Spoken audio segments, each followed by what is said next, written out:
Эми өзгөчө кырдаал министрлиги жалпы Ош облусу боюнча кетирилген чыгымдарды, зыяндарды эсептеп чыгат. Мониторинг группасы бар, булар уже ыкмаларын дагы берет өздөрү. Бирок Ош шаар ичинде жанагындай базардын ичинде өзгөчө болгон жерлерге комиссия түзүш керек. Биздин укук органдарынын өкүлдөрүн дагы кошуп, колунда жоктогуларга, жанагынтип кредит алгандарга, жана катуу жапа чегип зыян тарткандарга аларга биз сөзсүз түрдө жардам беребиз.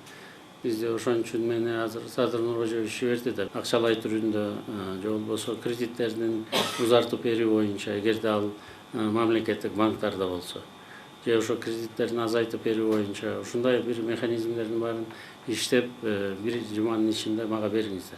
Бирок ошону менен бирге бүт Ош шаарынын территориясынан өтүп аткан Ак Буранын нугундагы природоохранный зона деп коет. Ошо зонасы менен чогуу толук мэриянын балансына өткөзүп бергиле.